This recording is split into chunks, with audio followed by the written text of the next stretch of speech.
मुस्लिम और हिंदुओं के बीच की दुश्मनी एक पुरानी कहानी है जो सदियों से चली आ रही है। यह सामाजिक और ऐतिहासिक कारणों से भरी हुई है, लेकिन आज के दौर में हमें इस नफरत को खत्म करने और एकता का पैगाम फैलाने की जरूरत है। सही मायनों में इस्लाम और हिंदू धर्म दोनों में इंसानियत, मोहब्बत और ताफुक का संदेश है। हमें इस ऐतिहासिक धागे को तोड़कर एक नए रिश्ते की शुरुआत करनी चाहिए जो सभी समुदायों के बीच भाईचारा और अमन का तामीर करे। इस तरह हम एक मजबूत समाज की नींव रख सकते हैं जहां इखलाक और रियाज का बोलबाला हो। एक रेलगाड़ी में सफर कर रहे मुसाफिरों के लिए एक नायाब पल तब आया जब एक मुस्लिम भाई ने ऐसा अमल किया जिसने सभी को हैरान कर दिया। उस दिन जब चारों ओर तनाव और नफरत की बातें हो रही थीं, इस भाई ने अपनी अदा और इस्लामी तालीमात की रोशनी में एक ऐसा नज़ीर पेश किया जिसने सबके दिलों में सुकून, इखलाक और मोहब्बत की लहर दौड़ा दी। यह घटना न केवल एक नई सोच को जन्म देती है,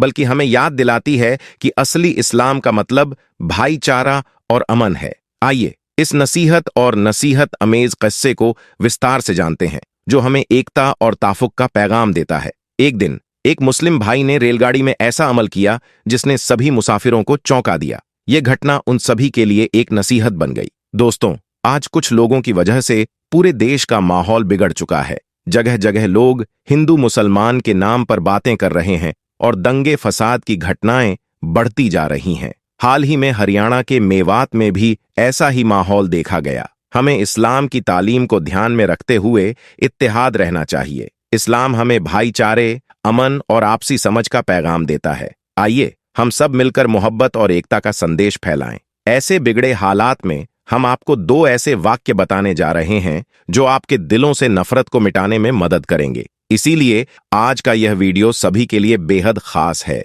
चाहे आप हिंदू हों या मुसलमान, इस वीडियो को आखिर तक जरूर देखें। अगर आपको लगता है कि यह वीडियो हिंदू मुसलमान के बीच इखलाक बढ़ाने में मदद कर सकता है तो इसे लाइक करें और साझा करें ताकि यह और भी लोगों तक पहुंचे। तो चलिए हम इस नसीहत की शुरुआत करते हैं। दोस्तों, यह वाक्य इलाहाबाद के रहने वाली एक लड़की धारिका का है। धारिका लखनऊ में रहकर अपनी पढ़ाई पूरी कर रही थी। धारिका उस दिन अपने घर इलाहाबाद जाने वाली थी, मगर उसी दिन उसकी किसी फ्रेंड के घर पर कोई पार्टी थी। इसलिए उसने सोचा कि पहले मैं अपने फ्रेंड के घर जाकर पार्टी अटेंड कर लेती हूँ, उसके बाद शाम को अपने घर चली जाऊंगी। बस यही सोचकर उसने अपना रिजर्वेशन भी बुक कर लिया था। उसके बाद धारिका ने पार्टी अटेंड की और फिर शाम को उसी दिन वह अपने फ्रेंड के घर से निकल पड़ी और रेलवे स्टेशन पर पहुंच गई और जाकर ट्रेन में अपनी सीट पर बैठ गई थी। धारिका का रिजर्वेशन जिस बोगी में था उसमें लगभग सभी लड़के ही थे, जिनके हंसी मजाक से धारिका खूब डर रही थी। टॉयलेट जाने के बहाने से धारिका पूरी बोगी में घूम आई हुई थी।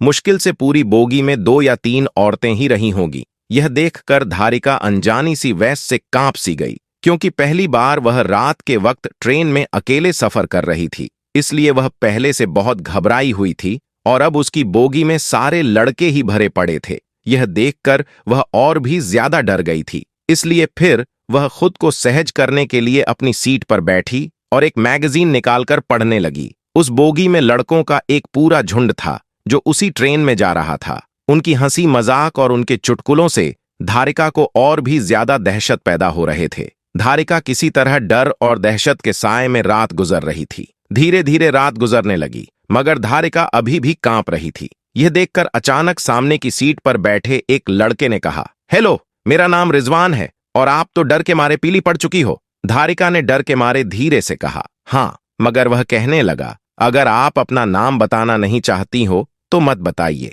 मगर वैसे आप जा कहाँ रही हैं? धारिका ने धीरे से कहा कि इलाहाबाद जा रही हूं। इतना सुनते ही लड़के ने कहा, क्या इलाहाबाद? अरे वह तो मेरी नानी का घर है, उस रिश्ते से तो आप मेरी बहन लगेगी। फिर खुश होते हुए रिजवान ने इलाहाबाद की अनगिनत बातें बताना शुरू कर दिया कि उसके नाना जी काफी नामी इंसान हैं, उसके दोनों मामा सेना में बहुत ऊंचे पद पर हैं। इस तरह से वह नई पुरानी बातें करने लगा। धारिका भी धीरे धीरे नॉर्मल होकर रिजवान की बातों में रुचि लेने लगी। धारिका रात भर रिजवान जैसे भाई के साए में सोती रही। सुबह धारिका ने कहा, लीजिए, आप मेरा पता रख लीजिए, अगर कभी नानी के घर आना हो तो आप हमारे घर जरूर आएगा। तो यह सुनकर लड़के ने कहा, कौन सा नानी का घर? वह तो मैंने आपको डरते हुए देखा तो मैं झूठ मूठ के रिश्ते घड़ने लगा। मैं तो पहले कभी इलाहाबाद गया ही नहीं हूं। यह सुनकर धारिका चौंक उठी। वह लड़के ने कहा, बहन, ऐसा नहीं है कि सभी लड़के बुरे होते हैं, कि किसी अकेली लड़की को देखा नहीं कि उसके ऊपर गीद की तरह टूट पड़े।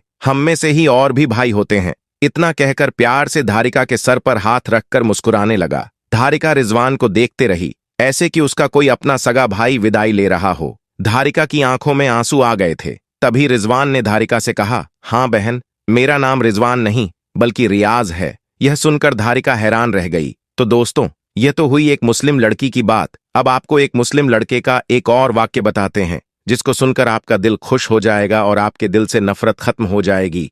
दोस्तों, अब हम जो वाक्य आपको बताने वाले हैं, यह वाक्य गुजरात के दंगे का बताया जाता है। कहा जाता है कि 27 फरवरी 2002 को दिन के वक्त एक ट्रेन में आग लगने की वजह से हिंदू मुसलमान के बीच में लड़ाई शुरू हो गई थी, जो रात तक बढ़ते बढ़ते बहुत ही ज्यादा बढ़ गई थी। फिर रात के वक्त में लोग टोलियों की शक्ल में सड़कों पर घूमने लगे और बेकसूर लोगों पर हमला करने लगे। इसी रात गुजरात के अहमदाबाद शहर में एक हिंदू लड़की अपने घर जा रही थी। इसी बीच उसने देखा कि सामने से सैकड़ों की तादाद में लोग अपनी हाथों में तलवार लिए और शोर शराबा करते हुए आ रहे हैं। यह देखकर वह हिंदू लड़की बहुत घबरा गई और इधर उधर भागने लगी। वह बहुत से घरों के दरवाजे पर गई, मगर ऐसी हालत में किसी ने भी अपना घर का दरवाजा नहीं खोला। ऐसे में वह लड़की बहुत ज्यादा डर गई थी। फिर वह भागते भागते जल्दबाजी में एक मस्जिद में दाखिल हो गई, यानी कि फिर वह धोखे से एक मस्जिद में घुस गई। मस्जिद में दाखिल होने के बाद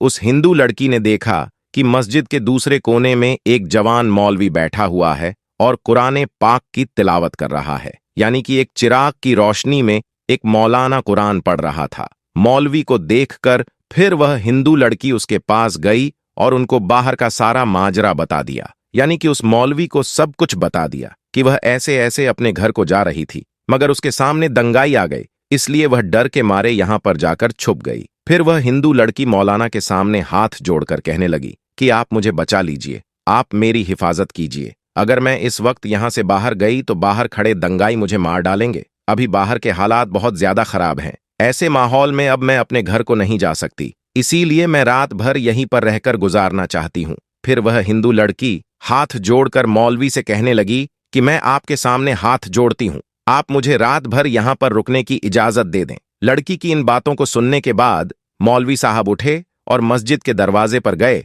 और बाहर के हालात को देखने लगे। मौलवी साहब ने देखा कि बाहर के हालात वाकई में बहुत ही ज्यादा खराब थे। सैकड़ों की तादाद में लोग हाथों में लठ लिए इधर उधर घूम रहे हैं और बहुत से लोग हाथों में तलवार लिए मस्जिद के बाहर खड़े हुए हैं। यह देखकर मौलवी साहब भी डर गए हैं। उन्होंने फौरन मस्जिद का दरवाजा बंद किया और अंदर जाकर उस लड़की को मस्जिद में रुकने की इजाजत दे दी। अब वह लड़की मस्जिद के एक कोने में आकर बैठ गई। वहीं मस्जिद के दूसरे कोने में मौलाना साहब फिर से कुरान पढ़ने में मसरूफ हो गए हैं, यानी कि कुरान पाक को पढ़ाना शुरू कर दिया। उस मौलाना के सामने एक चिराग रखा हुआ था जो जल रहा था। अब इधर वह लड़की मस्जिद के दूसरे कोने में बैठी मौलाना साहब को देख रही थी। तभी उस लड़की ने देखा कि मौलाना साहब ने कुरान पढ़ने के दौरान अपनी एक उंगली को चिराग में डाल दिया और अपनी उंगली को जलाने लगे। फिर थोड़ी देर के बाद मौलाना ने वापस अपनी उंगली को चिराग से बाहर निकाला और फिर से वह कुरान पाक पढ़ने लगे।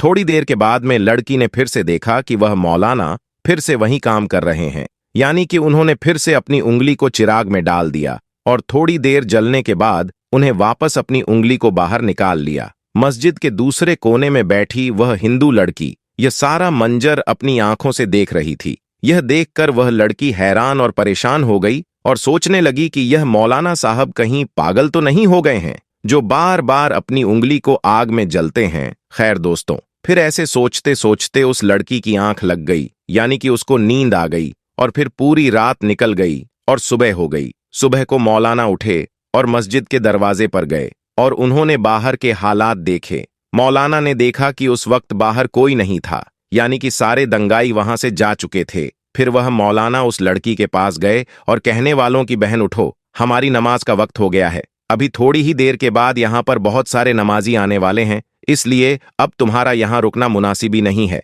क्योंकि अगर लोगों ने तुमको यहाँ पर देख लिया तो लोगों में बदगुमानी पैदा हो जाएगी। लोगों में एक डाउट पैदा हो जाएगा, इसलिए अब तुम यहां से जल्दी से चली जाओ। और मैंने बाहर जाकर देख भी लिया है, अभी बाहर के हालात नॉर्मल है, बाहर का रास्ता साफ हो चुका है, अब आप आसानी से अपने घर को जा सकती हो। अब मैं तुमको बाहर तक छोड़ देता हूं। यह सुनकर उस लड़की ने कहा कि अगर बाहर का रास्ता साफ हो चुका है तो मुझे जाने में कोई हर्ज नहीं, मगर मैं जाने से पहले आपसे एक बात जरूर पूछना चाहूंगी। मैं आपसे एक सवाल करना चाहती हूं, पहले आप उसका जवाब दें। यह सुनकर मौलाना साहब कहने लगे कि पूछिए बहन, क्या पूछना चाहती हो? तो वह कहने लगी कि मौलाना साहब, आप यह बताइए कि आप रात भर अपनी उंगली को चिराग में जलाने की कोशिश क्यों कर रहे थे?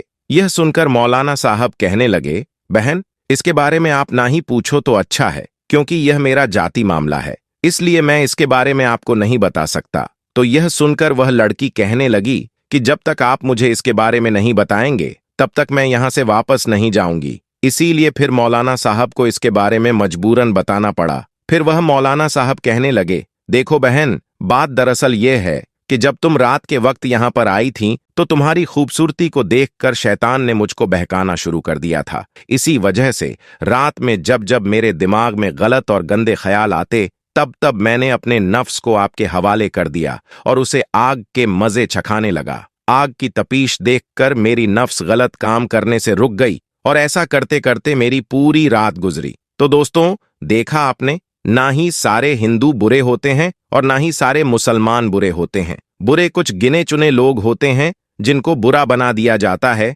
क्योंकि वह तभी बुराई करेंगे जब किसी का फायदा होगा। कुछ लोग हैं जो अपने मकसद के लिए हिंदू मुसलमान को लड़वाने का काम बड़े स्तर पर कर रहे हैं। इसलिए हमें चाहिए कि हम ऐसे लोगों की बातों में कभी ना आएं। इस्लाम हमें ताफुक, भाईचारे और मोहब्बत का संदेश देता है। हमें चाहिए कि हम आपस में मिलकर रहें, क्योंकि इसी में हमारे लिए, हमारे मुल्क के लिए और हमारे ईमान के लिए फायदा है। जब हम एकता और भाईचारे को अपनाएंगे तो यह नफरत और फसाद का माहौल खत्म होगा। हमें अपनी जुबान से और अपने अमल से सच्चाई और इंसाफ का प्रदर्शन करना होगा। हम सब मिलकर जब अमन और सुकून का जीवन जीने की कोशिश करेंगे तो अलबत्ता हम अपनी कौम की तरक्की और सुकून की बुनियाद रखेंगे। हमें एक दूसरे की मदद करनी चाहिए और इस्लामी तालीमात के मुताबिक अपने अंदर दया और उल्फत का भाव पैदा करना चाहिए। इस तरह हम न केवल अपने लिए बल्कि अपनी आने वाली नस्लों के लिए भी